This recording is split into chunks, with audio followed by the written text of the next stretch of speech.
Thank you, everybody, for coming to the Aaron Torres Podcast YouTube page. If you could do me one quick favor, see that little black subscribe button on the bottom of your screen?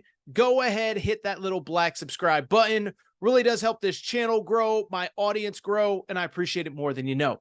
Also, quick thank you to our presenting sponsor, Betfred Sportsbook and the Betfred Sportsbook app. Bet $50 on any game. Get up to $1,111 in free bets courtesy of the Betfred Sportsbook. Thank you again. Now, here's the video that you came here for. Switch gears, and I want to get back to the single most interesting topic that happened in college football this weekend. That is, of course, Coach Prime, Shedeur Sanders, his debut with Colorado, the 45-42 upset on Saturday afternoon in Fort Worth.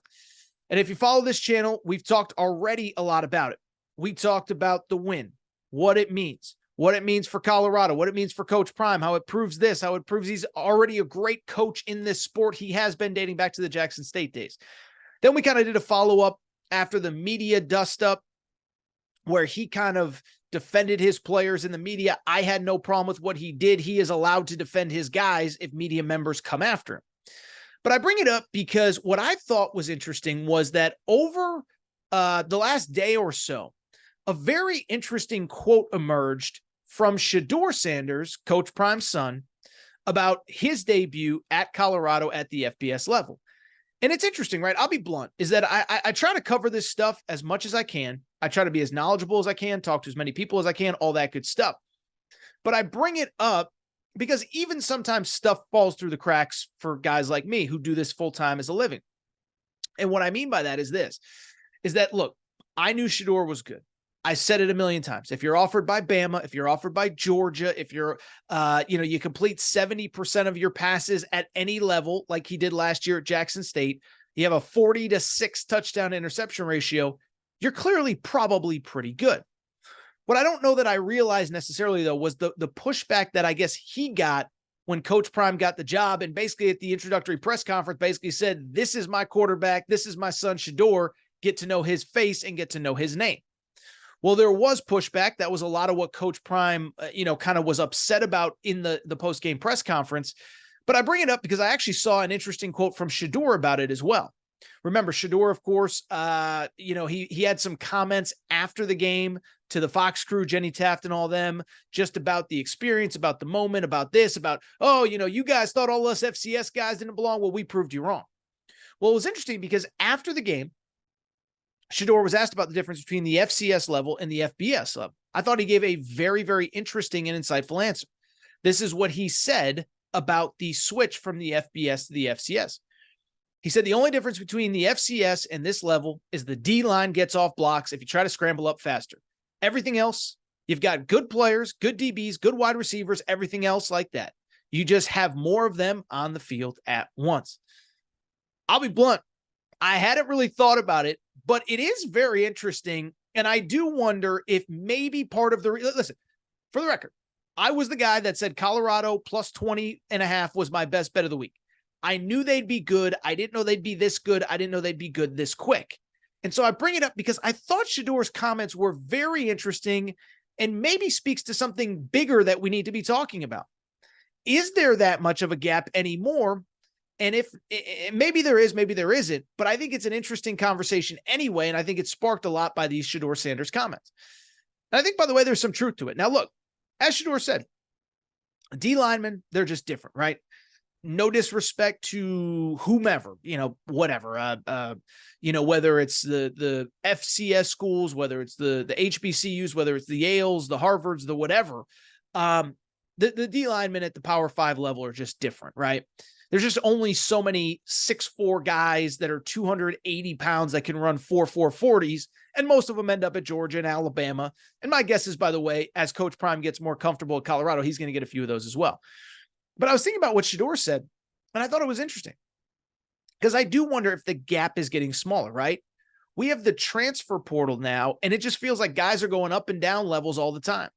Look at this Colorado team. Look at the guys on this roster and where they came from. Shedeur was just playing at the FCS level a year ago. Didn't seem out of place against TCU, throwing for a school record 510 yards with 4 different receivers, catching at least 100 or having at least 100 yards receiving. His brother Shiloh, I think this is interesting. Shedeur Sanders, Deion's other son that plays on the team, started his career at South Carolina. Went from South Carolina to Jackson State to play for his dad. Now he's back at the Power 5 level. If you can play in South Carolina, you can play at the SEC. If you can play in the SEC, you can play anywhere in college football. How about, obviously Travis Hunter speaks for himself, but I thought it was interesting. One of the guys that had an interception the other day for Colorado, Travis Hunter had one, but also Cameron Silmon Craig was a guy who had an interception for Colorado. Where'd he come from? Jackson State. And really, you look across the NFL, and what's interesting is there are probably more FCS guys than you realize. There's the obvious names. Carson Wentz, don't even know if he's actually in the NFL at this point, but he was a former top 5 pick out of North Dakota State. Trey Lance, of course, was a former top 5 pick out of North Dakota State. They play in the FCS. Christian Watson's like one of the elite wide receivers in the NFL, elite young guys, went to North Dakota State. On top of that, you have other guys, the guy who led the NFL in tackles from Jacksonville last year, played at Yale. They're an FCS school. Easton Stick, North Dakota State. So you go on and on down the list. There are a lot of guys that played at the FCS level that are balling out in the NFL. More importantly, though, I also think while Shedeur Sanders wants to say there's not that much difference, I want to give him some credit as well, because I said this at the beginning and I truly believe it. I think you can argue that he was the singular breakout star of not only this game on Saturday, but in all of college football over the course of week 1. Because the bottom line is this, is that, like I said, Travis Hunter was maybe the story. 120 whatever plays in 120-degree heat, both sides of the football. He was the best player on the field every single time he stepped on the field. At the same time, we knew Travis Hunter was great, number 1 recruit in America, was committed to Florida State, obviously could have gone anywhere in the country. But you look at Shedeur, and I think there were people, even people like me, that liked him. I thought he'd be good. I thought he'd have success, as I've said a million times. 40 touchdowns, 70% completion percentage. You do that at any level of football, it's going to translate. But I didn't think he'd be this good this quickly game 1. And what it says to me is a couple things. One, this kid is a baller. And what was so impressive is actually what he said in the quote. The poise that he had. Because as he said, the D linemen get off their blocks quicker. I got to make decisions quicker. And what stood out to me about that kid, Tom Brady is his idol. Tom Brady is a mentor. I read that he got a text from Tom Brady after the game. Well, what stood out to me, he had that Tom Brady moxie about him. Calm in the pocket, confident in the pocket, not too high, not too low, gets rid of the ball quick, always makes the right decision. I mentioned this in something else that I said. I can't even remember what it is.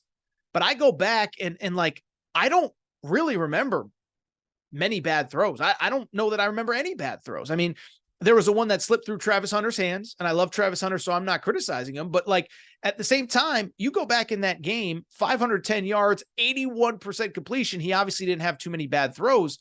I don't remember any bad throws. I'm trying to think of any. I don't know that they exist. And so I bring it up because the poise and confidence, I was so impressed for the first game at this level. He didn't get rattled at all. And it leads me to, I'm far from an NFL draft expert.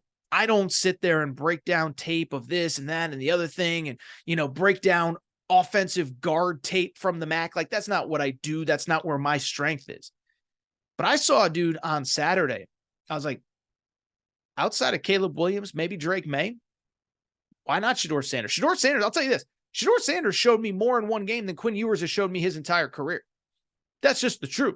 Now, Quinn Ewers had a good half against Alabama, but go back and look at his stats. Year 1 as a starter at the Power 5, Quinn Ewers completed 56% of his passes, 15 touchdowns. There's other guys that are good. Riley Leonard from Duke is good, but is he the total package like Shedeur is? I don't know. And so it was interesting to see Monday and Tuesday really kind of the follow-up of, we were talking about Travis Hunter. We were talking about the Coach Prime. But should we be talking more about Shedeur? I think he's going to put up a lot of stats, lead them to a lot of wins. I'm not going to start talking Heisman and this and that. But that looked like not only an NFL quarterback to me, but a day 1 NFL quarterback as well. And it's because he wasn't scared of the competition. He was ready for the competition. And according to Shedeur Sanders, competition wasn't all that different than he faced at Jackson State. Bottom line, I could not be more impressed. So enjoyed that game. I just enjoyed the heck out of it, man. It was so fun. And like I said, I think you could argue more than anybody, Shedeur Sanders was a breakout star of week 1 of college football.